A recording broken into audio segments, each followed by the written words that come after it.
নমস্কাৰ প্ৰিয় দৰ্শক সকলোকে স্বাগতম জনাইছো প্ৰাইম শোলৈ আৰু মই পাৰ্থ বৰা বানৰ বিভীষিকা প্ৰিয় দৰ্শক আপোনালোকে দেখিছে আৰু কি কম বৰ্ণাত্যই এতিয়াও যি এক হাহাকাৰ পৰিস্থিতিত সন্মুখীন হ'বলগীয়া হৈছে তাৰ কোনো বৰ্ণনা নাই অবৰ্ণনীয় অকল্পনীয় এতিয়াও এই যি বিভীষিকা কমা নাই যিবোৰ ভিজুৱেল চাইছে হসাকৈ ডিস্টাৰ্বিং কিছুমান ভিজুৱেল চাইছে যি ভিজুৱেলছে আমাৰ অসমবাসীক অনাগত বহুকেইটা দশকলৈ কিন্তু আমনি কৰি থাকিব মন জিলাত এতিয়াও বৰষুণ দি আছে বৰ্ণাত্যই বা বানত প্ৰভাৱিত লোকৰ কিছু লোকক আমি দেখিছো নাৰিকল গছত উঠি প্ৰাণ ৰক্ষা কৰিবলগীয়া হৈছে আমাৰ যিসকল সতীৰ্থই অবিৰতভাৱে সেই অঞ্চলসমূহৰ পৰা বিশেষকৈ চৰাইদেউ শিৱসাগৰ আৰু যোৰহাট জিলাৰ পৰা মূলতঃ নাজিৰাৰ পৰা কাভাৰেজ দি আছে তেওঁ লোকেও যি দৃশ্য বৰ্ণনা কৰিছে সেইয়া কিন্তু সাংঘাতিক এক পৰিবেশৰ সূচনা হৈছে যে তাৰ উপলব্ধি প্ৰতিজন অসমীয়াই মৰ্মে কৰিছে এই মুহূৰ্তত বিভিন্ন মেছেজ আমাৰ হাতলৈ আহিছে যোৱা 5 দিন ধৰি দেও সোম মঙ্গল বুধ আজি বৃহস্পতি 5 দিন ধৰি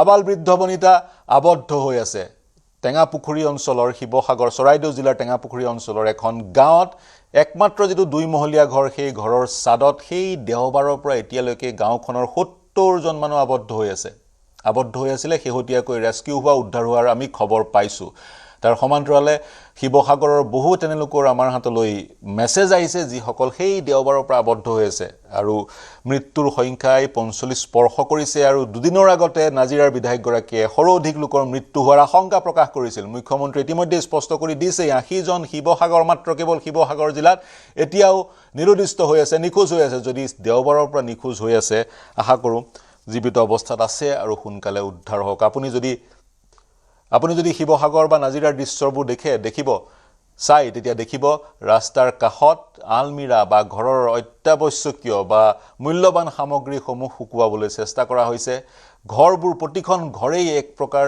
নষ্ট হৈ গৈছে 7-8 ফুট পানী যদি ওপৰলৈ উঠে ঘৰখন বাচি থাকিবনে এনে এক বিভৎস এক পৰিবেশ আৰু যিবোৰ ঘৰৰ পানী শুকাইছে সেইবোৰ ঘৰত 1 ফুট 2 ফুট বোকা পলহ এতিয়া এই যি প্ৰলয়ংকৰী বান বা এই পৰিঘটনা আমি কিয় দেখিলো নাগালেণ্ডৰ বনজিলা ডাৱৰ বিস্ফোৰণৰ কাৰণে আমি দেখিলো নেকি নে অন্য কিবা মানৱ সৃষ্ট কাৰণ আছে নাগালেণ্ডত যোৱা কেই বছৰত 700 বৰ্গ কিলোমিটাৰ 750 বৰ্গ কিলোমিটাৰ যি অৰণ্য সেই অৰণ্য ধ্বংস কৰি পেলোৱা হৈছে যি 4 লেন বনোৱা হল নিৰ্মাণ কৰা হল অসমত সেই 4 লেন নিৰ্মাণৰ প্ৰতি টুকুৰা মাটিৰ চপৰা নাগালেণ্ডৰ পৰা অনা হৈছিল যদি আমি পাহাৰ পৰ্বতৰ সৈতে এনে ধৰণৰ কাম কৰো এনে ধৰণৰ প্ৰলয়ংকৰী পৰিস্থিতি বা বান অবধাৰিত নেকি এনেবোৰ কথা আলোচনা কৰিম আৰু আমাৰ সৈতে সংযুক্ত হ'ব আমাৰ সতীৰ্থসকল আৰু যি সকলক আমি ষ্টুডিওলৈ আজি নিমন্ত্ৰণ কৰিছিল তেওঁলোকৰ এজনো ষ্টুডিওলৈ আহিব নোৱাৰিলে কাৰণ গুৱাহাটীত বৰষুণ আৰু গুৱাহাটীত বৰষুণৰ পিছত যি এক পৰিবেশৰ সৃষ্টি হৈছে জিএছ ৰোড মহাসাগৰ সদৃশ হৈ পৰিছে সাংবাদিক কলনীৰ সেই ৰাস্তা মহাসাগৰ সদৃশ আৰু যেটো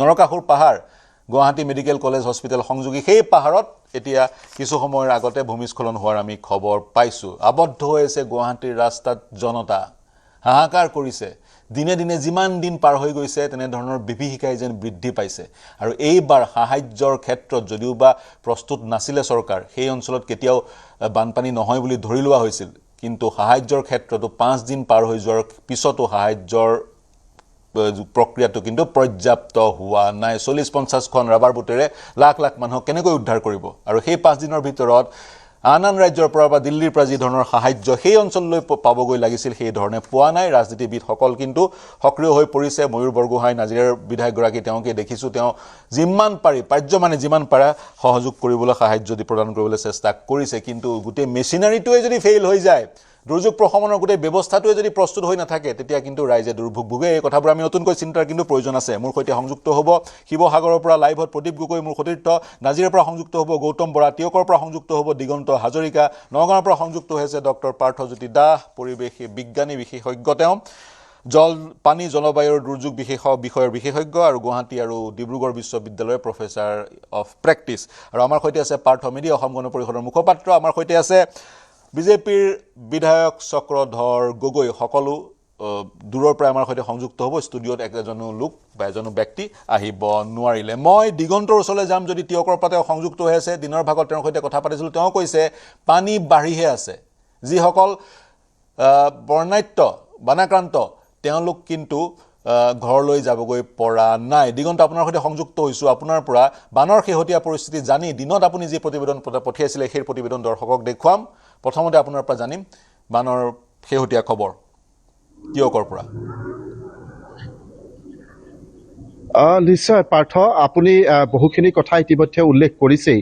কেনে এক অবৰ্ণনীয় পৰিস্থিতিৰ সৃষ্টি হ'ল আমি এই ৫টা দিন ধাৰাবাহিকভাৱে দেখুৱাই আহিছোঁ, যি আচলতে চুবুৰীয়া ৰাজ্য নাগালেণ্ডৰ মন জিলাত যি ডাৱৰ বিস্ফোৰণৰ পাছৰ যি বান পৰিস্থিতি, কোনো কাল কোনোদিন নেদেখা নুশুনা এটা পৰিৱেশ পাৰ্থ। চাওক, আজি আমি দিনৰ ভাগত এটা স্থানলৈ গৈছিলোঁ, এহাল বুঢ়া বুঢ়ী, সেই বুঢ়া বুঢ়ীৰ ঘৰটো 4 দিনকৈ পানীৰ তলত আছে। কোনোৱে ৰাতি খোৱা নাই, ৰাতিপুৱা খোৱা নাই, আৰু তেনেধৰণে তেওঁলোকে সময়বোৰ পাৰ কৰিছে। এজন যুৱকে আমাৰ কেমেৰাৰ সন্মুখত, নিউজ 18ৰ কেমেৰাৰ সন্মুখত হুক হুকাই কান্দি দিছে এটাৰ কাৰণেই যে বছৰ বছৰ তেওঁ কষ্ট কৰি যি অকণ সম্পত্তি গোটাইছিল সেই সম্পত্তিবোৰ পাৰ্থ একেবাৰে নিশেষ হৈ গ'ল। আৰু এয়াই এতিয়া বাস্তৱ। ইমানেই আচলতে ভয়ানক পৰিস্থিতি। আৰু যোৰহাট জিলা আয়ুক্তই ইতিমধ্যে আমাক যিটো তথ্য দিছে পাৰ্থ, যে যোৰহাট জিলাখনত 600খন ৰাজহ গাঁও, এই 600খন ৰাজহ গাঁৱৰ 177খন ৰাজহ গাঁৱে পানীৰ তলত পৰিছে। আৰু ইতিমধ্যে যি আচলতে কৃষিভূমিয়ে হওক বা যি পশুধন, 87,000 পশুধন এই বানত আক্ৰান্ত হ'ল। আৰু চৰকাৰী যি শিবিৰ, সেই শিবিৰ 19টা শিবিৰত 5,800 লোকে এতিয়া বাস কৰি আছে। আৰু 58,000 লোকে পাৰ্থ ওচৰৰ সমীপৰ ওখ স্থান নহ'লে চাঙৰ ওপৰত চাং পাতি তেওঁলোকে জীৱন অতিবাহিত কৰিছে। দিগন্ত, কিছু কথা আমি ক'ব লাগিব যে ইতিমধ্যে মই এটা কথা সুধিম, 87,000 পশুধন আক্ৰান্ত হৈছে বুলি ক'লে কি ক'ব পাৰি? 87,000 পশুধন, কাৰণ জীৱ জন্তু নিজৰ ৰক্ষা মানৱে যেনেকৈ কৰিব তেনেকৈ কৰিব নোৱাৰিব, মৃত্যু হৈছে বুলি ক'ব পাৰি 87,000 পশুধন। 87,000 পশুধন মৃত্যু। সংযোগ বিচ্ছিন্ন হৈছে, হয়, সংযোগ বিচ্ছিন্ন হৈছে। তেওঁৰ সৈতে চেষ্টা কৰিম পুনৰ সংযোগ স্থাপন কৰিবলৈ। সংযোগ স্থাপন কৰিব নোৱাৰিলেও দিনৰ ভাগত যিকেইটা প্ৰতিবেদন তেওঁ আমালৈ প্ৰেৰণ কৰিছিলে সেইকেইটা প্ৰতিবেদন মই দৰ্শকক দেখুৱাবলৈ চেষ্টা কৰিম বা দেখুৱাম সেইকেইটা প্ৰতিবেদন। মই অন্যসকলৰ ওচৰলৈ যাব বিচাৰিছোঁ। 87,000 পশুধন আক্ৰান্ত হৈছে বুলি তেওঁ ইতিমধ্যেই কৈছে। মই বিজেপিৰ বিধায়ক চক্ৰধৰ গগৈ আপোনাৰ ওচৰলৈ যাব বিচাৰিছোঁ। কি প্ৰতিক্ৰিয়া প্ৰকাশ কৰিব? এখন দুখজনক ছবি আমাৰ সন্মুখত। মৃতকৰ সংখ্যা 45 স্পৰ্শ কৰিছে, কিন্তু এই সংখ্যা বৃদ্ধি হোৱাৰ পূৰ্ণ সম্ভাৱনা আছে। আৰু যিহেতু বালিত পুত খোৱাৰো আশংকা কৰা হৈছে বহু মৃতদেহ, গতিকে বহু মৃতদেহ চাগৈ উদ্ধাৰো নহ'ব, তেনেধৰণৰ আশংকা কিন্তু স্থানীয় ৰাইজে প্ৰকাশ কৰিছে। আৰু সাহায্য যি ধৰণে পাব লাগিছিল সাহায্য পৰ্যাপ্ত ৰূপত নোপোৱাৰ অভিযোগ উত্থাপন হৈছে। কি ক'ব? হয়, কথাটো আপুনি যিটো সুধিলে, মই একচুৱেলি আজি মই কথা পাতিব পৰা এটা মানসিক অৱস্থাতে নাই। কাৰণ মই ডিব্ৰুগড় জিলাৰ মানুহ, মোৰ একেবাৰে ওচৰত বানপানী হৈ আছে, কিন্তু বিধানসভাখন এৰিব পৰা নাই কাৰণে ইয়াতে থাকিব লগা হৈছে। এই গোটেই ঘটনাটোৱে এটা অতি মৰ্মান্তিক আৰু দুৰ্ভাগ্যজনক এটা ঘটনা, যিটো ঘটনা কাহানিও মানুহে বিশেষকৈ শিৱসাগৰ, নাজিৰা বা আমাৰ চৰাইদেউ, মাহমৰা এই মানুহবিলাকে এনেকুৱা ঘটনা, প্ৰাকৃতিক দুৰ্ঘটনা এনেকুৱা কাহানিও দেখাই নাই। আজি তাৰ বিপৰীতে সঁচা কথা ক'ব গ'লে মোৰ সমষ্টি মানুহে মই এনেকুৱা ধৰণৰ জ্বলাকলা খাইছিল। বিগত দিনবিলাকত আমি এইবিলাকৰ লগত সহাৱস্থান কৰি মোৰ খোৱাং সমষ্টিবাসী মানুহে জীয়াই থকাৰ অভিজ্ঞতা আছে আমাৰ, কিন্তু তেখেতলোকৰ একেবাৰেই নাছিলে। কিন্তু হঠাৎ এই যি বিৰাট যি বানপানী আহিল, যিটো 50 চনৰ ভূমিকম্পৰ সময়ত অহা বুলি মানুহে আমাক ককাহঁতে কৈছিলে, তেনেকুৱা এই বানপানীটোৱে এতিয়া সাংঘাতিক ধৰণে মানুহ একেবাৰে গাঁও ভূঁই সকলো নিশ্চিন্ন কৰি, জীৱ জন্তু মানুহ কোন ক'লৈ গৈছে এটা ক'ব নোৱাৰা এটা অৱস্থা, য'ত 2 কোটিতকৈ অধিক মানুহ ইতিমধ্যে মৃত্যু হোৱা বুলি চৰকাৰীভাৱে ঘোষণা হৈছে। 80 জনতকৈ অধিক লোক ইতিমধ্যে মিচিং হৈ থকা বুলি ঘোষণা হৈছে। এইটো কিবা অলপ বেদনাদায়ক কথা নে? গতিকে এইখিনি সহিব নোৱাৰা এটা বেদনা। কিন্তু তাৰ মাজতে আমি সন্মুখলৈ চাই খোজকাঢ়িব লাগিব। আৰ্তজনক আমি উদ্ধাৰ কৰি আনি তেওঁলোকক সুৰক্ষিত ঠাইলৈ আনিব লাগিব। আৰু যোৱা 3 দিন ধৰি নিৰবিচ্ছিন্নভাৱে অসম চৰকাৰৰ বিভিন্ন প্ৰশাসন যন্ত্ৰ ইতিমধ্যে নামি পৰিছে। আৰু জনপ্ৰতিনিধিসকলকো চাইছোঁ, তেওঁলোকে নিৰন্তৰ শিৱসাগৰ, যোৰহাট, নাজিৰা, এই গোটেই চৰাইদেউৰ বিধায়কসকলে নিৰন্তৰ মানুহৰ মাজতে আছে। আৰু তাৰ তেওঁলোকে উদ্ধাৰ কাৰ্যত আন্তৰিকতাৰ সহযোগিতা কৰিছে বিশেষভাৱে আমাৰ জলসম্পদ মন্ত্ৰী সুশান্ত বৰগোহাঁই ডাঙৰীয়া লগতে মাননীয় মুখ্যমন্ত্ৰী ডাঙৰীয়াৰ কালিৰ পৰা গৈ যোগদান কৰাত ইয়াৰ প্ৰাবল্যতা আৰু বাঢ়িছে আৰু ইয়াক অধিক জোৰকৈ কৰিবৰ কাৰণে সক্ষম হৈছে তাৰ মাজতে এতিয়া আমাৰ যিখিনি বন্যাত্য ৰাইজৰ মাজলৈ যিটো আমাৰ খাদ্য সম্ভাৰ বা খাদ্য বস্তু লৈ যোৱাৰ ক্ষেত্ৰত যিটো প্ৰশ্ন আহিছে হেতু নিশ্চিতভাৱে প্ৰশ্ন আহিব কাৰণ একেলগতে এখন বা দুখন চাৰিখন পাঁচখন গাঁও হলে বেলেগ কথা কিন্তু মানে হাজাৰ হিচাপত গাঁও যেতিয়া প্ৰভাৱিত হৈছে আৰু এনেকুৱা কিছুমান আপুনি হেতু চাই জানে যে নগালেণ্ডৰ একেবাৰে হিমামূৰীয়া এলেকা হেবিলাকত পাহাৰীয়া এলেকা বহুত আছে জানজুৰি নৈ নিজৰা বেছি আছে গতিকে যেহেতুকে নগালেণ্ডৰ পৰাই পানীৰ ধাৰটো নামি আহিছে সেইকাৰণে সেই নদীবিলাক পাৰ হৈ বা ইপাৰ সিপাৰ যাবলৈ যথেষ্ট কষ্ট হ'বই আৰু এটোত অনেক মানে বাধা বিঘিনি আহিব কিন্তু তাকো নেউচি আমাৰ এনডিআৰএফ এছডিআৰএফে নিৰন্তৰ কাম কৰি আছে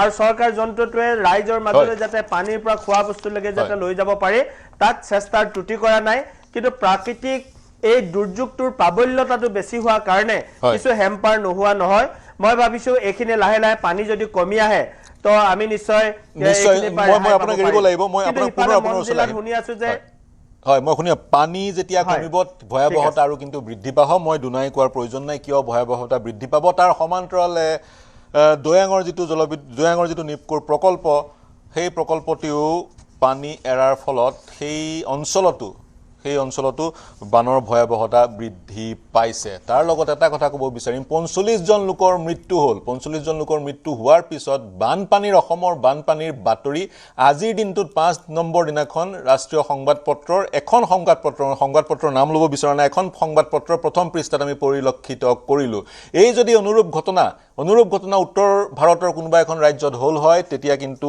তাৰ ফলাফল বা তাৰ প্ৰতিক্ৰিয়া পৃথক হল হয় বুলি বিভিন্নজনে ক'ব বিচাৰিছে 5 দিন অতিবাহিত হৈ গ'ল ৰাইজ এতিয়াও আবদ্ধ হৈ আছে আৰু চক্ৰধৰ গগৈ ডাঙৰীয়াই যিটো কথা কৈছে জনপ্ৰতিনিধি মন্ত্ৰী বিধায়ক যি ধৰণে সোমাই পৰিছে সাহায্যৰ অভিযানত নিজাববীয়াকৈ তেওঁৰ সেই কথাটো গ্ৰহণযোগ্য কিন্তু চৰকাৰী বিষয়াৰ ওপৰত কিন্তু প্ৰশ্ন উত্থাপিত হৈছে এছডিআৰএফ এনডিআৰএফৰ ওপৰত কিন্তু প্ৰশ্ন উত্থাপিত হৈছে উৰিষ্যাৰ মডেল 2021 চনতে ৰিপ্লিকেট কৰাৰ কথা আছিলে উৰিষ্যাৰ ডিজাস্টাৰ মেনেজমেণ্ট মডেল হেয়া কিয় ৰিপ্লিকেট কৰা নহ'ল এনেবোৰ প্ৰশ্ন কিন্তু আজিৰ তাৰিখত প্ৰাসংগিক আৰু আজি দেখিছোঁ শিল্পী সমাজো আগবাঢ়ি আহিছে বিভিন্নজনে আৰ্তনাদৰ কাষত থিয় দিছে বদৰুদ্দিন আজমলেও সাহায্য আগবঢ়োৱাৰ কথা ঘোষণা কৰিছে প্ৰতিটো বানবিধ্বস্ত নামঘৰলৈ প্ৰতিটো নহয় বানবিধ্বস্ত নামঘৰসমূহলৈ 25 লাখ টকা তেওঁ ঘোষণা কৰিছে এতিয়া মই ডক্টৰ পাৰ্থজ্যোতি দাস আপোনাৰ ওচৰলৈ আহিব বিচাৰিছোঁ একাংশৰ ধাৰণা যে এয়া হৈছে প্ৰাকৃতিক দুৰ্যোগ কিন্তু মানৱ সৃষ্ট কাৰণ ইয়াত কি থাকিব পাৰে চুবুৰীয়া পাহাৰীয়া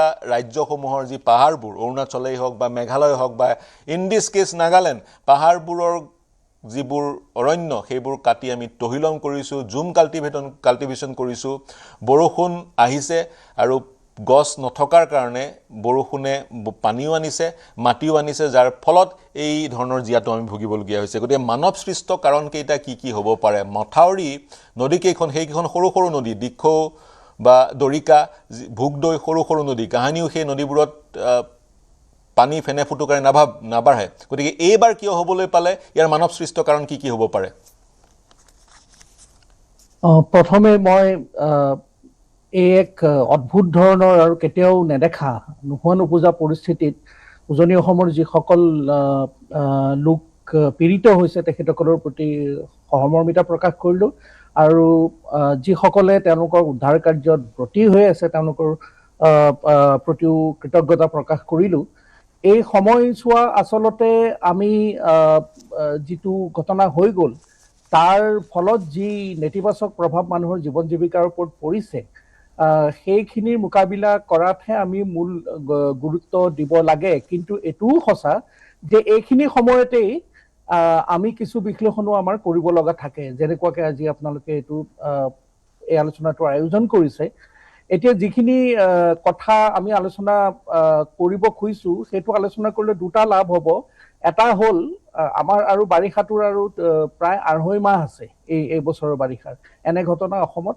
আকৌ পুনৰাবৃত্তি হ'ব পাৰে আৰু দ্বিতীয় কথা ভৱিষ্যতলৈও প্ৰচুৰ পৰিমাণে হোৱাৰ সম্ভাৱনা আছে গতিকে এনে আলোচনাৰ পৰা আমি ভৱিষ্যতে কেনেকৈ আমি এনে ধৰণৰ ঘটনাবিলাকৰ মোকাবিলা কৰিব পাৰোঁ তাৰো এটা মই ভাবোঁ এটা তাতে প্ৰতিফলন ঘটিব যদিও এই ঘটনাটো ডাৱৰ বিস্ফোৰণ বুলি কোৱা হৈছে, ব্যক্তিগতভাৱে মই এতিয়াও নিশ্চিত নহওঁ, কাৰণ এতিয়ালৈকে আমি যিমান ৰেকৰ্ডত পাইছোঁ 126ৰ পৰা 140 মিলিমিটাৰ মানৰ ভিতৰত 19-20 জুলাইৰ ভিতৰত সেইটো বৰষুণ হৈছে, কিন্তু ডাৱৰ বিস্ফোৰণ নট আচলতে তাতকে বেছি মই হস্তক্ষেপ কৰিছোঁ ডক্টৰ দাস। আপুনি যিটো পইণ্ট কৈছে, IMD-য়ে এখন বাতৰি কাকতত পঢ়িবলৈ পালোঁ ডাৱৰ বিস্ফোৰণ বুলি তেওঁলোকে মানি লোৱা নাই। IMD-য়ে ডাৱৰ বিস্ফোৰণ নহয় বুলি কৈছে। সেইটো ময়ো কৈছোঁ কাৰণ সেইটো তাৰমানে আমি এনেধৰণৰ বৰষুণক অতিবৃষ্টি বা এক্সট্ৰিম ৰেইনফল বুলি কওঁ, ডাৱৰ বিস্ফোৰণটো ইয়াতকৈ ভয়াৱহ আচলতে। গতিকে যি নহওক সেইটো ডাঙৰ কথা নহয়, কিন্তু অতিবৃষ্টিৰ যিবোৰ ঘটনা, অত্যন্ত বেছি বৰষুণ কম সময়তে দিয়ে, তেনেধৰণৰ ঘটনা প্ৰাকৃতিকভাৱে আমাৰ ইয়াত হৈ থাকে। আমাৰ যিটো আমাৰ ভৌগোলিক আৰু আমাৰ জলবায়ুবিক যিটো পৰিস্থিতি, কিন্তু জলবায়ুৰ পৰিৱৰ্তনৰ বাবে তেনেধৰণৰ ঘটনাবোৰ বেছিকৈ হৈছে। যোৱা 2 বছৰমান আগৰ এটা আন্তৰ্জাতিক এটা অধ্যয়নত কৈছে যে আমাৰ এই উত্তৰ পূৰ্বাঞ্চলত, বিশেষকৈ মেঘালয়, নাগালেণ্ড, অসম এই অঞ্চলত এক্সট্ৰিম ৰেইনফলৰ যিবোৰ ঘটনা, যিবোৰত ধৰি লওক দৈনিক 150 মিলিমিটাৰৰ বেছি বৰষুণ হয়, তেনেকুৱা 1950 চন মানৰ পিছত এতিয়ালৈকে প্ৰায় 4 গুণ বৃদ্ধি হৈছে।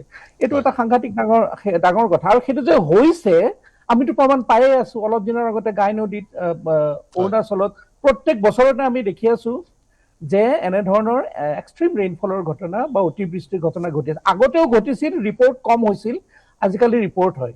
এতিয়া সেইটো এটা ট্ৰিগাৰিং ফেক্টৰ দেই, এই যিটো আমাৰ আজিকালি ঘটনাটো ঘটি আছে। কিন্তু ইয়াৰ স্কেলটো যে ইমান ডাঙৰ হ'ল, ইমান যে বেছি ক্ষয় ক্ষতি হ'ল, ইমানবোৰ ঠাইত ইমানবোৰ বেছি মানুহ প্ৰভাৱিত হ'ল, সেইখিনিত কিন্তু মানৱ সৃষ্ট কাৰণ জড়িত হৈ আছে। এই ঘটনাটো যদি আজি প্ৰায় 40-50 বছৰ আগতে হ'লহেঁতেন, ইমান ক্ষয় ক্ষতি নহ'লহেঁতেন। নিশ্চয় তাৰ মূল কাৰণ হ'ল এতিয়া আমাৰ যিবোৰ আমাৰ ফ্লাডপ্ৰ'ন এৰিয়া আছে, সেইবোৰ বা কেচমেণ্ট এৰিয়া আছে, তাত আমাৰ জনসংখ্যা বাঢ়িলে, মানৱ সৃষ্ট কাৰণ যদি আপুনি এটা কয়, মই সেই কাৰণটো গ্ৰহণ কৰি মই আমাৰ সাংবাদিকসকল অপেক্ষা কৰি আছে, বিশেষকৈ বানত প্ৰভাৱিত অঞ্চলৰ পৰা তেওঁলোকৰ ওচৰলৈ যাম। এটা কাৰণ, মানৱ সৃষ্ট এটা কাৰণ মই মূলতঃ ক'ম যে আমাৰ যিটো আপাৰ কেচমেণ্ট এৰিয়া, যিখিনি আমাৰ পাহাৰীয়া অঞ্চল, সেই অঞ্চলতে আমাৰ গোটেই ৱাটাৰ ছেটবিলাক আছে, আমাৰ নদীবিলাকত কেচমেণ্ট এৰিয়াৰ অৱশ্যে সেই ঠাইৰ ইকলজিকেল হেল্থ কেনে অৱস্থাত আছে তাৰ ওপৰত বহু পৰিমাণে নিৰ্ভৰ। যদি খুব বেছি নিৰ্বননীকৰণ হৈছে, মাইনিং হৈছে, যদি বিভিন্ন ধৰণৰ কনষ্ট্ৰাকশ্যনৰ কাৰণে আমাৰ পাহাৰৰ শ্লোপবোৰ ডিষ্টেবিলাইজড হৈছে, তেতিয়াহ'লে সেইবোৰ কাৰণত কম বৰষুণতে লেণ্ডশ্লাইড হ'ব পাৰে। আৰু এনেধৰণৰ ঘটনা 2022 চনত ডিমা হাছাও আৰু মণিপুৰত আমি দেখি থৈছো, পৰিলক্ষিত কৰিছিলো। গতিকে সেইটোৰ এটা প্ৰচুৰ সম্ভাৱনা আছে। মই এৰিলো আপোনাক, মই পুনৰ আপোনাৰ ওচৰলৈ যাম। দ্বিতীয়টো কাৰণৰ কাৰণে পুনৰ আপোনাৰ ওচৰলৈ যাম। বন জংঘল আমি ধ্বংস কৰিছোঁ পাহাৰীয়া ৰাজ্যসমূহৰ, সি এক অন্যতম কাৰণ। গতিকে অসম চৰকাৰে ইতিমধ্যে মুখ্যমন্ত্ৰীয়ে কৈছে নাগালেণ্ডৰ সৈতে কথা বতৰা পাতিব। মই এতিয়া বান বিধ্বস্ত অঞ্চল 2 স্থানৰ পৰা মোৰ সাংবাদিক প্ৰথমতে মই আৰম্ভ কৰিছোঁ প্ৰদীপ গগৈ, আপোনাৰ পৰা। আপোনাৰ নিজা ঘৰখন বানত, নিজা ঘৰৰ সামগ্ৰীবোৰ বানত উটি গৈছে, আপোনাৰ পিতৃ মাতৃ অন্য স্থানত আশ্ৰয় ল'বলগীয়া হৈছে। তৎসত্ত্বেও আপুনি বানৰ খবৰবোৰ অসমৰ ৰাইজক আমাৰ যোগেদি, নিউজ 18ৰ যোগেদি দেখুৱাই আছে। এই মুহূৰ্তত আপোনাৰ পৰা জানিব বিচাৰিম, শিৱসাগৰত বানৰ প্ৰভাৱ বৃদ্ধি পাইছে বুলি আমি গম পাইছোঁ। পানীৰ যি মাত্ৰা, সেই মাত্ৰা কমা নাই। শেহতীয়া খবৰ আপোনাৰ পৰা। হয়, শেহতীয়াকৈ এতিয়া সন্ধিয়াৰ ভাগত দিখৌ জলস্তৰ বিপদ সীমাৰ 2 মিটাৰ ওপৰে বৈ আছে। সেইদৰে যি দৰিকা নদী, যিখনে আমাৰ শিৱসাগৰ চহৰতো সংহাৰ ৰূপ ধাৰণ কৰিলে, বেতবাৰী মৌজাকে ধৰি বিস্তীৰ্ণ এলেকা প্লাবিত কৰিলে, সেই দৰিকা নদীৰো বিপদ সীমাৰ 2 মিটাৰ ওপৰে বৈ আছে। দিনৰ পুৱাৰ ভাগত দৰিকাৰ জলস্তৰ কিছু হ্ৰাস পাইছিলে, কিন্তু বৰ্তমান বাঢ়িয়ে আছে। দিখৌ জলস্তৰ পুৱাৰ ভাগত কিছু হ্ৰাস পাইছিলে, কিন্তু সন্ধিয়া পুনৰ বৃদ্ধি পালে। বৰ্তমান মই যিমান তথ্য লাভ কৰিছোঁ আনুষ্ঠানিকভাৱে প্ৰশাসনৰ পৰা, সেই বিষয়ে কিছু কথা উল্লেখ কৰিব বিচাৰিছোঁ। আমিতো সমগ্ৰ এলেকাত ডুব গৈ আছোঁ। বৰ্তমান সুৰক্ষিত স্থানলৈ আহি সম্প্ৰচাৰ কৰিব লগা হৈছে। এই মুহূৰ্তত আমাৰ হাতত পৰা তথ্য অনুসৰি নাজিৰা যি ৰাজহ চক্ৰ আছে, সেই নাজিৰা ৰাজহ চক্ৰৰ অন্তৰ্গত প্ৰায় 126খন গাঁও ক্ষতিগ্ৰস্ত হৈছে। সেইদৰে সোণাৰী যি এটা পাৰ্ট, শিৱসাগৰ যি অংশৰ ৰাজচক্ৰৰ অন্তৰ্গত সোণাৰী নাজিৰা ৰাজচক্ৰ এলেকাত হয়। সোণাৰী এটা পাৰ্ট পৰিছে, তাত 19খন গাঁও ক্ষতিগ্ৰস্ত হৈ আছে। সেইদৰে আমগুৰি ৰাজচক্ৰ এলেকাত 92খন গাঁও ক্ষতিগ্ৰস্ত হৈছে। ডিমৌ ৰাজচক্ৰত অন্তৰ্গত 27খন গাঁও প্লাবিত হৈছে, এই বানত বিধ্বস্ত হৈছে। সেইদৰে হয়। শিৱসাগৰ ৰাজচক্ৰত 64খন গাঁও প্লাবিত হৈছে। মুঠ 328খন গাঁও এই মুহূৰ্তত বানত ক্ষতিগ্ৰস্ত হৈছে। এয়া শিৱসাগৰ জিলা প্ৰশাসনে দিয়া তথ্য, কিন্তু ইয়াতকৈ অধিক ক্ষতিৰ হোৱা সম্ভাৱনাই বেছি। দ্বিতীয়তে মই উল্লেখ কৰিব বিচাৰিছোঁ যে কৃষিভূমিৰ কথা কৈছোঁ। কৃষিভূমি শিৱসাগৰ জিলা প্ৰশাসনে সদৰি কৰা অনুসৰি এই পৰ্যন্ত প্ৰায় 13,000 হেক্টৰ কৃষিভূমিত সম্পূৰ্ণৰূপে বৰ্তমান বিধ্বস্ত হৈ পৰিছে। সেইদৰে 3,92,195 গৰাকী ব্যক্তি এই বানত ক্ষতিগ্ৰস্ত হৈছে। এয়া প্ৰশাসনে দিয়া তথ্য, কিন্তু ইয়াৰ পৰিমাণ অধিক হ'ব বুলি আমি নিশ্চিত, কাৰণ বহু ঠাইত এতিয়াও প্ৰশাসনৰ লোক উপস্থিত হৈ গৈ পোৱা নাই, ছাৰ্ভে কৰিব পৰা অৱস্থালৈ তেওঁলোকে যাব পৰা নাই। গতিকে এই যি সদৰি কৈছোঁ যে 300ৰো অধিক গাঁও বৰ্তমান বিধ্বস্ত হৈ পৰিছে, বানত প্লাবিত হৈছে। মই এটা কথা সুধিম, 300ৰো অধিক গাঁৱৰ আজি 4 দিন ধৰি 300ৰো অধিক গাঁৱৰ প্ৰদীপ 300ৰো অধিক গাঁৱৰ ধৰি ল'লো কিমান ঘৰ থাকিব? 3,000 ঘৰ বা বেছি হ'ব, 3,000ৰ পৰা 7,000 ঘৰ। প্ৰতিখন ঘৰেই এক প্ৰকাৰ পানীৰ তলত বুৰ গৈছিল, যিহেতু প্ৰতিখন ঘৰেই এক প্ৰকাৰ ধ্বংস হৈ গৈছে, বাসোপযোগী নোহোৱা হৈ পৰিল প্ৰতিখন ঘৰে। কি ক'ব? হয়, প্ৰতিখন ঘৰতে বৰ্তমান বিধ্বস্ত হৈ আছে। বানৰ এককাল এবুকু পৰ্যন্ত পানী, কাৰোবাৰ টিঙৰ ওপৰে, ঘৰৰ মুধচৰ ওপৰে পানী বাগৰিছে। মোৰ নিজৰ ঘৰখনতে এককাল পৰ্যন্ত পানী এতিয়াও আছে। আজি 4 দিনত ভৰি দিছে বেতবাৰী মোজা। সেইদৰে আজি শিৱসাগৰ চহৰতো দেখা গৈছে, শিৱসাগৰ চহৰ সম্পূৰ্ণৰূপে বানত প্লাবিত হৈ আছে। আৰু যিবিলাক ঘৰ ইতিমধ্যে ওলাইছিলে, যিবিলাক কিছু নাজিৰা এলেকাত বহু ঘৰ পানীত ডুবিছিলে, কিন্তু বৰ্তমান শুকাইছিলে, কিন্তু সেইবিলাকো অৱস্থা অতি তথৈব। সম্পূৰ্ণ একাঠো পৰ্যন্ত ঠায়ে ঠায়ে পলস পৰিছে ঘৰৰ ভিতৰত। গতিকে এই ক্ষয়ক্ষতিবিলাক আছেই। পশুধন বহু উটি গৈছে, সেই হিচাপটো আমি পাম কিছু সময়ৰ পিছতে। বহু পশুধন উটি গৈছে। যিবিলাকে স্বাৱলম্বী হোৱাৰ পথ বাছি লৈছিলে, ফিচাৰী এটা খান্দি, পুখুৰী এটা খান্দি, সেই মাছ সম্পূৰ্ণৰূপে বৰ্তমান গুচি গৈছে। কেৱল মই মৃত্যুৰ মুখত পৰা লোকৰ সংখ্যাই শিৱসাগৰ জিলাত 20 গৰাকীও অধিক হৈছেগৈ। এই তথ্য আৰু বাঢ়িব, কাৰণ প্ৰশাসনে কেতবোৰ তথ্য সদৰি কৰিব পৰা নাই। হয়, মই ল'লো, আপোনাক এৰিছোঁ। আপুনি নিৰাপদ স্থানত থাকক। আৰু আপোনাৰ ঘৰৰ কথা ক'লেই 4 দিন পাৰ হৈ গ'ল। আপোনাৰ নিজৰ ঘৰটো বেতবাৰী মৌজাত, সেই ঘৰটোত এতিয়াও কিমান 4 ফুট পানী এতিয়াও। গতিকে তাৰ পৰাই আমি উপলব্ধি কৰিব পাৰোঁ কিমান ভয়াৱহ আছিল বা কিমান ভয়াৱহ এই বান। আৰু এই বানৰ পানী কিন্তু এতিয়াও শুকোৱা নাই। শুকোৱাৰ পিছতো এক অনাকাংক্ষিত বা এক অবৰ্ণনীয় পৰিস্থিতিৰ সৃষ্টি হৈছে। মই গৌতম আপোনাৰ ওচৰলৈ গৈছোঁ। নাজিৰা সকলোতকৈ বেছিকৈ প্ৰভাৱিত সেই সমষ্টি, নাজিৰা সমষ্টিত আমাৰ উপস্থিত আছে আমাৰ সতীৰ্থ গৌতম। তেওঁ আজি 4 দিন ধৰি নাজিৰা সমষ্টিৰ আৰু আন অঞ্চলৰ শিৱসাগৰ, চৰাইদেউ ইত্যাদিৰ পৰা বাতৰি সংগ্ৰহ কৰি আমাক প্ৰেৰণ কৰি আছে। অসমবাসীয়ে দেখি আছে তেওঁৰ যোগেদি নাজিৰাৰ অৱস্থা। আপোনাৰ পৰা জানিব পাৰিম শেহতীয়া খবৰ কি? হয়, নিশ্চয়কৈ পাৰ্থ চাওক, আজি কিছু সময় পূৰ্বে বিয়লি প্ৰায় 3:30-4 বজাৰ ভিতৰত আমি যি স্থানত, অৰ্থাৎ দিখৌ নদীখনে যি তাণ্ডৱ চলাইছিলে ডিব্ৰুগড় চন্তক, তাৰ পৰা যদি আমি আগলৈ যাওঁ তেনেহ'লে নাগালেণ্ডৰ মন জিলা আৰু লংলিং জিলা সংযোগী এখন দলং আছে, তুলসী ঘাট বুলি কয় সেই অঞ্চলটোত। তালৈ গৈছিলোঁ আৰু তালৈ গৈ যি দেখা পালোঁ যে এটা কথা ওলাই আছিল যে দিখৌ নদীত ব্যাপকভাৱে পুনৰ জলপৃষ্ঠ বৃদ্ধি পাইছে। আমি তাক চাবলৈ নাগালেণ্ডৰ যি স্থানৰ পৰা সেই দিখৌ ওলাই আহিছে, যি স্থানত দিখৌৱে তাণ্ডৱ ৰূপ লৈছিলে যোৱা দেওবাৰে 19 জুলাই তাৰিখে, তালৈ গৈছিলোঁ। কিন্তু আমি দেখা পালোঁ যে দিখৌ নদীৰ জলপৃষ্ঠ বহুত তলত আছে আৰু তাত কোনো জলপৃষ্ঠ বৃদ্ধি হোৱা নাই। 19 জুলাই তাৰিখে যিমান জলপৃষ্ঠ আছে তাতকৈ প্ৰায় 20 ফুট তলেদি আজি দিখৌ নদীখন সেই অঞ্চলেদি বৈ আহিছে চৰাইদেউ তথা শিৱসাগৰ জিলালৈ। গতিকে তেতিয়া আমি ধাৰণা কৰিছিলোঁ যে, আৰু যিটো ভিডিঅ' আছে 19 জুলাই ভিডিঅ' আৰু আজিৰ ভিডিঅ' যদি আপুনি লক্ষ্য কৰে দেখিব যে প্ৰায় 19 ফুট 20 ফুটৰ তফাত। আৰু সেই দিনটো যি তাণ্ডৱৰ সৃষ্টি কৰিছিলে সেইটো সঁচাকৈ স্বাভাৱিক আছিলে যে যি নাগালেণ্ডৰ যদি জলপৃষ্ঠ ইমান হয় তেনেহ'লে নামনি অঞ্চলত তেনেধৰণৰ তাণ্ডৱ হোৱাটোৱেই স্বাভাৱিক কিন্তু যেতিয়া আমি উভতি আহিছিলোঁ উভতি অহাৰ সময়ত প্ৰায় 5 বাজি গৈছিলে তেতিয়া সন্তক তথা বিহুবৰ অঞ্চলত আমি দেখা পাইছিলোঁ যিবোৰ ঘৰ সম্পূৰ্ণৰূপে পানীত ডুব গৈ আছিলে পানী হ্ৰাস পাইছিলে পলস পৰি আছিলে তেওঁলোকে ঘৰসমূহ চাফা কৰিছিলে পৰিষ্কাৰ কৰিছিলে কিন্তু বিয়লি প্ৰায় 5 বজাৰ পৰা পুনৰ পথেদি কেইবা স্থানত সন্তকৰ পথৰ ওপৰেদি ব্যাপক হাৰত দিখৌ নদীৰ জলপৃষ্ঠ বৃদ্ধি পাই পানী ববলৈ আৰম্ভ কৰিছে আৰু হয়তো বৰ্তমানলৈকে সেই পথেৰে যাতায়াত সম্পূৰ্ণৰূপে বন্ধ হৈ পৰিছে কিয়নো আমি আহোঁতেই আমি গাড়ী চলাব পৰা হোৱা নাছিলে অতি সাৱধানেৰে আহিব লগা হৈছিলে জলপৃষ্ঠ সেই পথটোৰ ওপৰত প্ৰায় 3 ফুট পৰ্যন্ত পানী সেই সময়ত আছিলে গতিকে এইটো এটা প্ৰশ্নৰ সৃষ্টি হৈছে যে নাগালেণ্ডত তাৰ পৰা কিছু নিলগতে থকা নাগালেণ্ডত দিখৌ নদীৰ জলপৃষ্ঠ অতি নিম্ন স্তৰত আছে কিন্তু আমি দেখা পালোঁ যে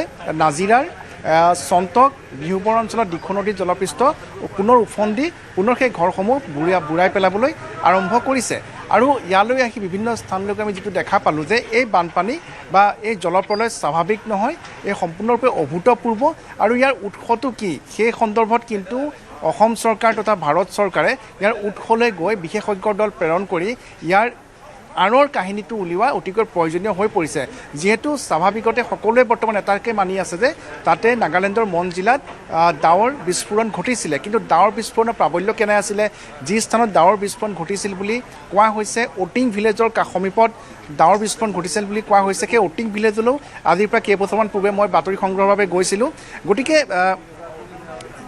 ইয়াৰ আঁৰৰ কি যিটো কাহিনী যে ইয়াত যি জলপ্ৰলয়ৰ সৃষ্টি হৈছে ইয়ালৈ যদি যিসকল লোকে আহি ইয়াত যদি সেইসমূহ স্থানলৈ যায় তেনেহ'লে উপলব্ধি কৰিব পাৰিব যে এটা চুনামি অহাৰ পিছত সেই অঞ্চলসমূহত যেনেধৰণৰ এটা পৰিৱেশৰ সৃষ্টি হয় অৰ্থাৎ গাড়ী বহু সংখ্যক গাড়ী ইতিমধ্যে পানীত উটুৱাই নিছে শ বাসগৃহ ইতিমধ্যে ভাগি ছিগি চিনমুকাম নাইকিয়া হৈ পৰিছে কেইবাখনো গাঁৱৰ অস্তিত্ব বিলোপ পাইছে বিহুবৰ আৰু সন্তক অঞ্চলত তালৈ বৰ্তমানো যাব পৰা অৱস্থাত নাই আৰু সমগ্ৰ নাজিৰা সমষ্টিটো ঠিক সেইদৰে শিৱসাগৰ জিলাখনৰ আটাইকেইটা ৱাৰ্ড আটাইখিনি পঞ্চায়ত বৰ্তমান পানীৰ তলত বিভিন্ন স্থানত যিসকল লোক আছে তেওঁলোকে সুৰক্ষিত অৱস্থাত আছে যদি বৰ্তমানলৈকে ভিতৰুৱা বহু অঞ্চলত বহু লোক এতিয়াও জলবন্দী হৈ দিন পাৰ কৰিব লগা হৈছে তেওঁলোকে কোনো খাদ্য ইত্যাদিও লাভ কৰা নাই গতিকে এইটো যি অভূতপূৰ্ব আৰু অস্বাভাৱিক যিটো বান ইয়াৰ আঁৰৰ কাৰণ কি সেই কথাটো কিন্তু কেন্দ্ৰীয় চৰকাৰ তথা ৰাজ্য চৰকাৰে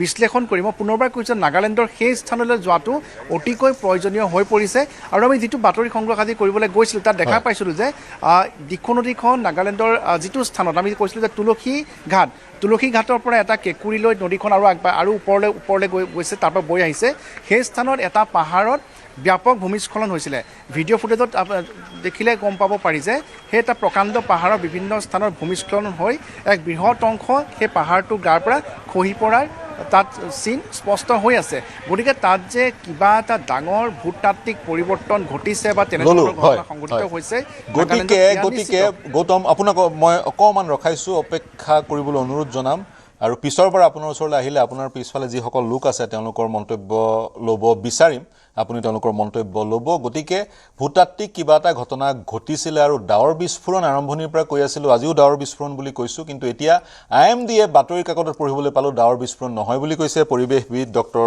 পাৰ্থজ্যোতি দাসেও ডাৱৰ বিস্ফোৰণ এয়া হ'ব নোৱাৰে বুলি কৈছে যদি ডাৱৰ বিস্ফোৰণ নহয় কি আছিলে যদি আজি দিখৌ নৈৰ যি জলস্তৰ যদি 20 ফুটলৈ নামি গৈছে পুনৰ এই দিখৌ নৈখনে তেনেধৰণৰ এক অস্বাভাৱিক চৰিত্ৰৰ প্ৰদৰ্শন কিয় কৰিলে ইৰেটিক বিহেভিয়াৰ কিয় ডিছপ্লে কৰিলে দিখৌ নৈয়ে আঁৰত কি জলস্তৰ বৃদ্ধি পোৱা নদীসমূহৰ পানী অনায়াসে উত্তৰলৈ আহি ব্ৰহ্মপুত্ৰত কিয় পৰিবগৈ পৰা নাই নপৰাৰ কিবা বিশেষ কাৰণ আছে নেকি মথাউৰিবোৰ কি হ'ল এনেধৰণৰ প্ৰশ্নবোৰ প্ৰাসংগিক বিনা মথাউৰিৰো বিভিন্ন সৰু সৰু নদী আছিলে এইবোৰ প্ৰশ্ন প্ৰাসংগিক কিন্তু মই ডক্টৰ পাৰ্থ মেধি আপোনাৰ ওচৰলৈ যাম অসম গণ পৰিষদৰ প্ৰতিনিধি কি প্ৰতিক্ৰিয়া প্ৰকাশ কৰিব প্ৰথম কথা ৰাজনীতিবিদসকল মই কৈছোঁৱে তেওঁলোকে পাৰ্যমানে কৰিছে সাহায্য আগবঢ়াব বিচাৰিছে নিজাববীয়াকৈ নিজা ইনিচিয়েটিভৰো তেওঁলোকে কাম বন কৰিছে কিন্তু প্ৰশাসনতন্ত্ৰটোৱে যি ধৰণে ৰেছপন্স প্ৰতিক্ৰিয়া প্ৰকাশ কৰিব লাগিছিল যদি আন্তঃৰাষ্ট্ৰীয় প্ৰতিষ্ঠানসমূহে প্ৰতিবেদনৰ ওপৰত প্ৰতিবেদন প্ৰকাশ কৰিছিলে এক্সট্ৰিম ক্লাইমেট চেঞ্জত এনেধৰণৰ ঘটনা ঘটিব পাৰে বিগত সময়ত এনেধৰণৰ ঘটনা ডিমা হাছাওকে ধৰি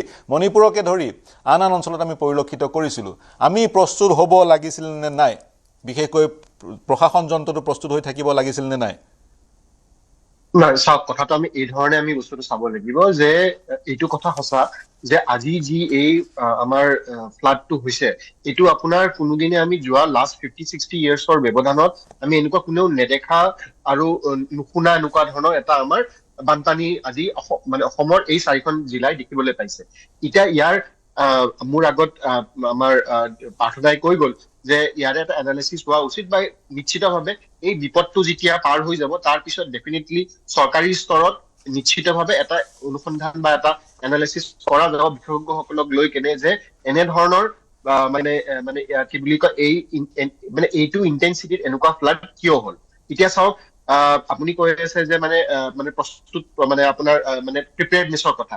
চাওক, এটা কথা আমি বুজি পাব লাগিব যে 20 তাৰিখৰ যোনটো এতিয়া ক্লাউড বাৰ্ষ্ট হৈছিল নে এইটো এক্সেচিভ মানে কি বুলি কয় মানে ৰেইনফল আছিলে, সেইটোতো বিশেষজ্ঞসকলে ক'ব। কিন্তু আমি যদি ষ্টেটিষ্টিক্সলৈ আমি যদি চাবলৈ যাওঁ, এইটো কথা সঁচা যে 20 তাৰিখৰ দিনাখন মন ডিষ্ট্ৰিক্ট, মোককচং ডিষ্ট্ৰিক্ট আৰু ৱোখা ডিষ্ট্ৰিক্টৰ যোনটো আপষ্ট্ৰীম কেচমেণ্ট এৰিয়া, তেওঁলোকে কিন্তু বহুত মানে এবনৰ্মেল ৰেইনফল ৰিচিভ কৰিছিলে। মানে মই যদি ষ্টেটিষ্টিকেলি ক'বলৈ যাওঁ 130 মিলিমিটাৰ, 126 আৰু 69 মানে আপোনাৰ মন, মোককচং আৰু ৱোখা। চ' সেইটো খুব কম সময়ৰ ভিতৰত এইমাত্ৰ আমাৰ মানে আমাৰ নিউজ 18ৰ আমাৰ যি সাংবাদিক মানে হেৰি আছে, তেখেতে এইমাত্ৰ ক'লে যে 19-20 ফুট পানী মানে ওপৰেদি নৰ্মেল হেৰিৰ পৰা ওপৰলৈ গৈছিলে। সেইখিনি পানী ধৰক আমি যদি ডিষ্টেঞ্চটো চাবলৈ যায়, আমাৰ অসমৰ পৰা যদি নাগালেণ্ড বৰ্ডাৰৰ সেই ডিষ্টেঞ্চটো চাবলৈ যায়, হাৰ্ডলি কিমান হ'ব, 55-60 কিলোমিটাৰ। আৰু যেতিয়া আমি ৰাস্তাৰে যেতিয়া আমি ধৰক গাড়ী চলাই আহো তেতিয়া 1-1.5 ঘণ্টাৰ বাট। কিন্তু যেতিয়া আপোনাৰ পাহাৰৰ পৰা ওপৰৰ পৰা তললৈ যেতিয়া নদী আহে, নদীয়ে কিন্তু আপোনাৰ সেনেকুৱা ৰাস্তা নাচায়, য'ত শ্বৰ্টেষ্ট ৱে পায় কি খুব স্পীডত তলত নামি আহে। চ' তেনেস্থলত আমাৰ মানে মানে কি বুলি কয় মানে প্ৰিপেয়াৰ্ড হৈ কেনে বা মানুহক আমি নিৰাপদ স্থানলৈ পঠোৱা মানে কম সময়ত মানে এইটো মই আইনৰ ছাত্ৰ, আমি মানে টৰ্চ বোলা ছাবজেক্টত আমি পঢ়িব পাইছিলো act of God. This is a pure case of act of God, য'ত নেকি ধৰক আমি মানে কি বুলি কয় মানে কোনো চৰকাৰ বা কোনো চৰকাৰক আপুনি জগৰীয়া কৰিব নোৱাৰে যে চৰকাৰে হেৰি কৰা নাই। কিন্তু আপুনি চাওক আফটাৰ দিছ ফ্লাড কি ধৰণে যুদ্ধকালীন মানে মানে হেৰি লৈ প্ৰিপেয়াৰনেছ লৈ এতিয়া আমাৰ এই চৰকাৰখনৰ, মই চৰকাৰ বুলি নকওঁ, চৰকাৰ বেচৰকাৰ সকলোৱে আমি মিলি জুলি কেনে আমি চেষ্টা কৰি আছো যে কি ধৰণে আমি এই বিপদত পৰা আমাৰ নিজৰ মানুহখিনি, এই 4খন ডিষ্ট্ৰিক্টৰ মানুহখিনিও আমাৰ নিজৰ মানুহখিনি যিখিনি আজি এই বিপদত আছে, আমি তেওঁলোকক সহায় কৰিবলৈ চেষ্টা কৰিছো। আমাৰ দলৰ ফালৰ পৰা, অসম গণ পৰিষদৰ দলৰ পৰা নেতা কৰ্মীকে ধৰি কেনে এটা বৃহৎ সজাতি দল এটা আমি অলৰেডি আমি যুঁজা কৰি আছো। আমি মানে এই বানপীড়িত মানুহখিনিক আমি সহায় কৰিবলৈ আমি নিশ্চিতভাৱে আগুৱাই যাম। হয়, আগুৱাই যাব আৰু 5 দিন হৈ গ'ল, সোনকালে যাওক, পৰিকল্পনা কৰক। নিশ্চিত তাতে আমাৰ বিধায়ক 5 days দেওবাৰৰ পৰা আৰম্ভ হৈছে। আমাৰ বিধায়ক তাতে আছেই, তাতে অন গ্ৰাউণ্ড তেওঁ কাম কৰি আছে। আমি গুৱাহাটীৰ পৰাও আৰু আমি সংগ্ৰহ কৰি আমি যাবলৈ ওলাইছো। ইয়াৰ লগতে মই আৰু এটা কথা ক'বলৈ খোজো যে চাওক, এই এক্সেপশ্যনেল ৰেইনফলৰ পিছত এতিয়া ৰেস্কিউ অপাৰেশ্যন চলি আছে, ফ্লাড ৱাটাৰ ৰিচিভ কৰাৰ পিছতো এটা পৰিস্থিতি আহি পৰিব। সেইখিনি সময়ৰ কাৰণে আমি প্ৰিপেয়াৰ্ড, আমাৰ চৰকাৰখন আমি প্ৰিপেয়াৰ্ড হয়, মেডিকেল ফালৰ পৰা আৰম্ভ কৰি যিখিনি আমি মানে উদ্ভৱ হ'ব পাৰে সেইটো কাৰণে আমি প্ৰিপেয়াৰ্ড। আৰু আমি ক'ব খুজিছো যে যাতে ফিউচাৰত এনেধৰণৰ পৰিস্থিতি উদ্ভৱ হলেও যাতে আমি মানে আগৰ পৰা প্ৰিপেয়াৰ হৈ থাকিব পাৰো, সেইটো কাৰণে এটাই কথা, দুৰ্যোগ প্ৰশমনক আমি বিকেন্দ্ৰীকৰণ কৰিবই লাগিব, গাঁৱৰ যুৱক যুৱতীক আমি প্ৰশিক্ষণ দিবই লাগিব, যাতে গাঁৱৰ যুৱক যুৱতীসকল বা তেনেধৰণৰ ভালনাৰেবল এৰিয়াত থকা যুৱক যুৱতীসকল ভিক্টিমৰ পৰা লাইফ ছেভাৰলৈ ৰূপান্তৰ হয়। উৰিষ্যাত যি কৰা হৈছিলে জিৰ' কেজুৱেলিটি মডেল, সেই জিৰ' কেজুৱেলিটি মডেল আমি অসমতো অৱলম্বন কৰিব লাগিব। এইটো এটা ডাঙৰ শিক্ষা, কিন্তু দুখৰ বিষয় প্ৰশাসনক এই শিক্ষাটো প্ৰদান কৰিবৰ কাৰণে এই মুহূৰ্তলৈকে 45 জন লোকে প্ৰাণৰ আহুতি দিলে আৰু সেই সংখ্যাটো বৃদ্ধি হোৱাৰ পূৰ্ণ আশংকা কৰা হৈছে। এতিয়া কিমানলৈকে বৃদ্ধি হয় সেয়া সময়ত গম পোৱা যাব, কিন্তু নিঃসন্দেহে এই সংখ্যা বৃদ্ধি হোৱাৰ যি ভয়াৱহতাৰ যিটো চাইজ, সেই চাইজৰ পৰা বৃদ্ধি হোৱাৰ পূৰ্ণ আশংকা কৰা হৈছে। মই চক্ৰধৰ গগৈ ডাঙৰীয়া আপোনাৰ ওচৰলৈ আহিছোঁ। আমি কৈয়ে আছোঁ ভয়াৱহতাৰ কথা, বা সকলোৱে আমি লাগি পৰিছোঁ, যিমান নাজিৰা কাজিয়া আমাৰ সকলোৰে প্ৰয়োজন, সকলো আগবাঢ়ি গৈছোঁ। এতিয়া পানী শুকোৱাৰ পিছত আন এক ভয়াৱহ ছবি আমাৰ সন্মুখত ফুটি উঠিব, গতিকে তাৰ কাৰণে প্ৰস্তুত হোৱাটো খুবেই প্ৰয়োজন। কি ক'ব? বৰ্তমান বানটো চলি থকাৰ সময়ত যিটো বিভীষিকা, সেইটো এটা বেলেগ বিভীষিকা, আৰু বানৰ পিছৰ বিভীষিকাটো আৰু এটা বেলেগ ধৰণৰ বিভীষিকা এতিয়া আমি বান হোৱাটোতো হৈ গ'ল যিটো হৈ গ'ল সেইটো নোহোৱা কৰিব নোৱাৰি এই মুহূৰ্তত পিছৰ পৰ্যায়ত আমি বেলেগ বেলেগ ধৰণৰ বিশ্লেষণ হ'ব আলোচনা হ'ব ক'ত কি হ'ল নহ'ল এটা কথা ঠিক যে বানপানীটো যে এবাৰ যিটো তাতে বানপানী হ'ল এই বানপানীটো যে অভূতপূৰ্ব এটা অস্বাভাৱিক কাৰণ আছে সেইটো নিশ্চিত কাৰণ ক্লাউড বাৰ্ষ্ট নোহোৱাকৈ যদি গুৱাহাটী নিচিনা চহৰত ইমান পানীৰ ঢল নামিব পাৰে তেতিয়াহ'লে সেই অঞ্চলত ইমান পানী হোৱাৰ কাৰণটো কি হ'ব পাৰে নিশ্চয় কিবা এটা অস্বাভাৱিক কাৰণ হৈছে গতিকে এই অস্বাভাৱিক কাৰণটো পিছত চৰকাৰে নিশ্চয় উদ্ভাৱন কৰিব আৰু মাননীয় মুখ্যমন্ত্ৰী ডাঙৰীয়া এই ক্ষেত্ৰত আগভাগ লৈছে তেখেতে সিদিনা মিডিয়াটো প্ৰকাশ কৰিছে এতিয়া কথা হ'ল বানপানী শুকোৱাৰ পাছত তাত মানে যিখিনি এফেক্টেড লোক আছে বন্যাক্ৰান্ত যিসকল লোক সেইসকলক সৰ্বতো প্ৰকাৰে খোৱা বোৱাখিনিতো আমি দিব লাগিবই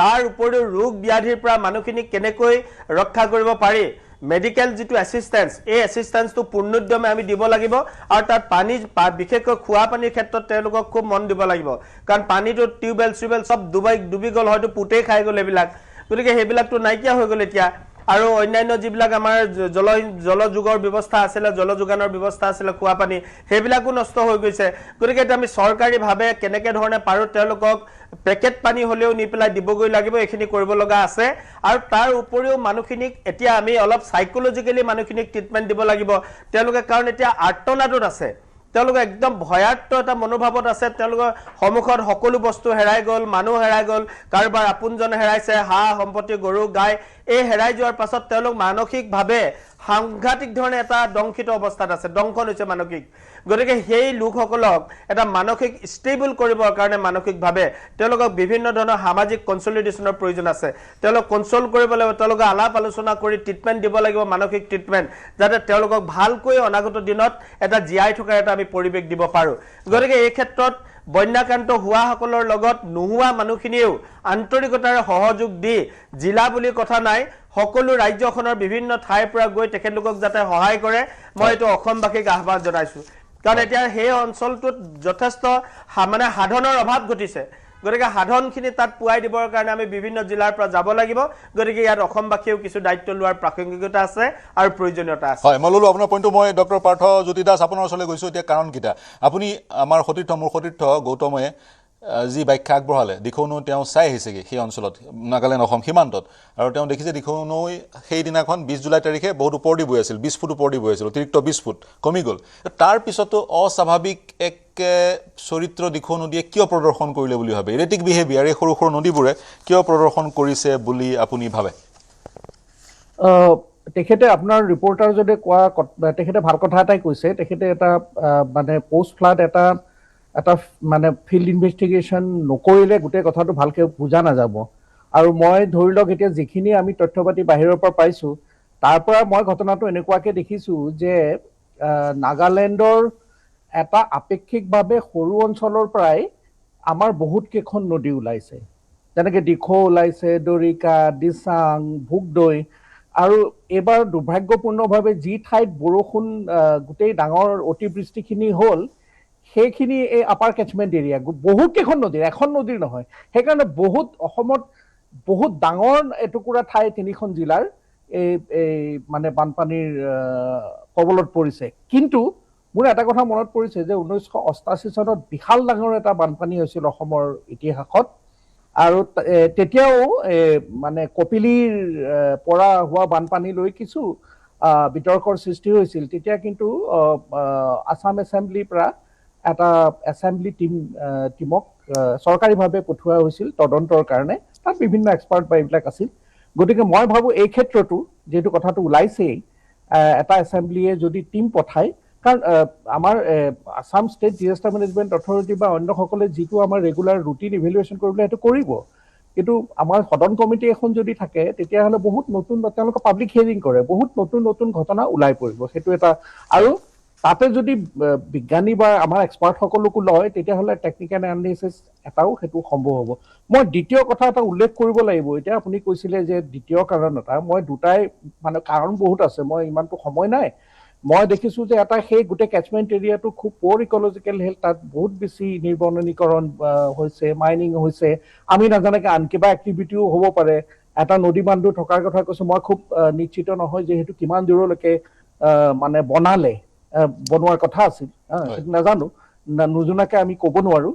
কিন্তু তলত আমাৰ যিটো বিভীষিকা হ'ল তাত আমি যিটো স্বাভাৱিকভাৱে মানে আমি জানোৱেই, কিন্তু আমি দেখাও পাইছোঁ বহুতকেইটা মাথাউৰি ভাঙিছে।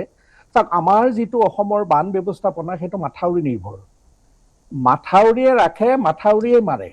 সেইকাৰণে মানুহৰ মাথাউৰিৰ লগত সম্পৰ্কটোৱে তেনেকুৱা, মানে মানুহে মাথাউৰিৰ ওপৰত অগাধ বিশ্বাস স্থাপন কৰে যে মাথাউৰিটো থকালৈকে আমাৰ একো নহয়, তেনেকুৱা ধৰণৰ।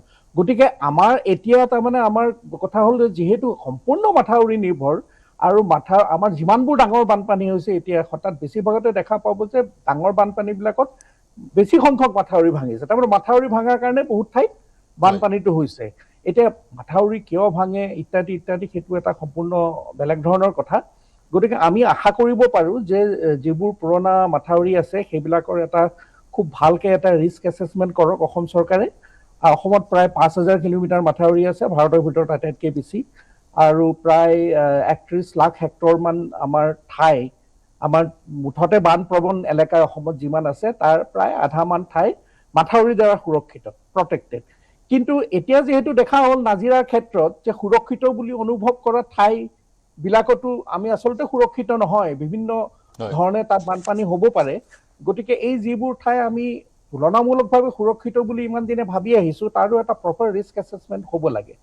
মাথাউৰিবোৰ আচলতে কেনে অৱস্থাত আছে, কাৰণ আমি মই এটা কথা সুধিব, মথাউৰি কথাটো আমি উল্লেখ কৰিছে, মথাউৰিয়ে একমাত্ৰ বিকল্প নেকি? মথাউৰি একমাত্ৰ এই বিষয়টোত কিন্তু ডিমত আন বিশেষজ্ঞৰ মুখৰ পৰা মই শুনিছিলোঁ, বিশেষকৈ ডক্টৰ ভাগৱত প্ৰাণ দুৱৰাই মথাউৰি বিকল্প নহয় বুলি কৈছিল। আপুনি ক'ব বিচাৰিছে নেকি মথাউৰিবোৰ শক্তিশালী কৰা হওক আৰু মথাউৰি ইজ দি অনলি সলিউশ্যন? নাই, মই সেইটো ক'ব খোজা নাই। মই খালি ক'ব খুজিছোঁ যে বৰ্তমান আমাৰ যিটো এপ্ৰ'চ সেইটো মাথাউৰি নিৰ্ভৰ। দুৰ্ভাগ্যক্ৰমে সেইটো যোৱা 75 বছৰ ধৰি মাথাউৰি নিৰ্ভৰেই হৈ থাকিলে। এই বিষয়ে মই নিজেও অনেক লেখা-মেলা কৰিছোঁ যে মাথাউৰি এটা মূল এটা আমাৰ হ'ব পাৰে, কিন্তু তাৰ লগতে আৰু বহুত কাম আমি কৰিব লাগে। এইটো এটা সম্পূৰ্ণ সময় সাপেক্ষ বিচাৰ, মানে আমাক এটা আলোচনা লাগিব। এতিয়া আমাৰ সন্মুখত বহুত উদাহৰণ আছে, নেদাৰলেণ্ডৰ উদাহৰণ আছে, বাংলাদেশৰ উদাহৰণ আছে, আনকি কিছু পৰিমাণে আমাৰ পশ্চিমবংগ আৰু উত্তৰ প্ৰদেশ আৰু বিহাৰৰো উদাহৰণ আছে, য'ত মাথাউৰি বনোৱাৰ উপৰিও অন্যান্য যিবোৰ অগাঁথনিগত নন ষ্ট্ৰাকচাৰেল কিছুমান উপায় লৈ মানুহৰ আপুনি বানপানী বন্ধ কৰিব নোৱাৰো, আমি বৰষুণো বন্ধ কৰিব নোৱাৰো, বানপানী বন্ধ কৰিব নোৱাৰো, কিন্তু বানপানীৰ পৰা হোৱা ক্ষয় ক্ষতি আমি বন্ধ কৰিব পাৰোঁ। যেনে এই ক্ষেত্ৰত, এনেকুৱা ধৰণৰ ক্ষেত্ৰত যদি আমি কিছু সময়ৰ আগেই যদি আমি সেইটো ফ'ৰকাষ্ট কৰিব পাৰোঁ, কিছু সময়ত আমি আৰ্লি ৱাৰ্ণিং দিব পাৰোঁ, অন্তত 2 ঘণ্টা 3 ঘণ্টাৰ ভিতৰত আমি আগতে দেখা পাইছোঁ যে মানুহে বহুখিনি ধন সম্পত্তি সেইবোৰ ৰক্ষা কৰিব পাৰে। গতিকে আপুনি মাথাউৰি বনোৱাৰ লগতে সেইবোৰ ষ্ট্ৰং কৰিব লাগিব। মই এটা বিৰতি লোৱাৰ সময় আহিছে। নহ'লে কোনো উপায় নাই, বৰষুণ আহিবই, আৰু যিহেতু ক্লাইমেট চেঞ্জ হৈছে আমি ক্লাইমেট চেঞ্জৰ সৈতে সহাৱস্থান কৰিব লাগিব, কাৰণ ক্লাইমেট চেঞ্জ ইৰিভাৰ্চেবল। আগতে 50 বছৰ আগতে যি ধৰণৰ আমাৰ জলবায়ু আছিল সেই জলবায়ুলৈ আমি ঘূৰি যাব নোৱাৰোঁ, কাৰণ ইতিমধ্যে আমি যি অনিষ্ট কৰিবলগীয়া আছিল মানৱে সেই অনিষ্ট কৰিলোঁ। এতিয়া যি আমাৰ হাতত আছে সেয়া ৰক্ষা কৰোঁ আৰু সহাৱস্থান কৰোঁ, আৰু নিজকে সুৰক্ষিত কৰি ৰাখিবলৈ প্ৰকৃতিক অনিষ্ট নকৰাকৈ যি পদক্ষেপ আমি ল'ব লাগে সেই পদক্ষেপবোৰ আমি গ্ৰহণ কৰা উচিত। বালি মাফিয়া বন্ধ হ'ব লাগে, কয়লা মাফিয়া বন্ধ হ'ব লাগে, পাহাৰ খনন বন্ধ হ'ব লাগে। সেইবোৰ বন্ধ হ'লে এক পৰ্যায়লৈ চাগৈ আমি সকাহ পাম। এটা বিৰতি ল'ম, বিৰতিৰ পিছত মই পোনে গৌতমৰ ওচৰলৈ যাম। গৌতমৰ পৰা প্ৰাৰম্ভিক মন্তব্য লৈ বা তেওঁৰ সৈতে যিসকল লোক সংযুক্ত হৈ আছে তেওঁলোকৰ মন্তব্য লৈ তেওঁক বিদায় দিম। তাৰপিছত আন সকলৰ ওচৰলৈ শেষৰটো মন্তব্যৰ কাৰণে যাম। ল'ম এটা বাণিজ্যিক বিৰতি, শীঘ্ৰে ঘূৰি আহিম।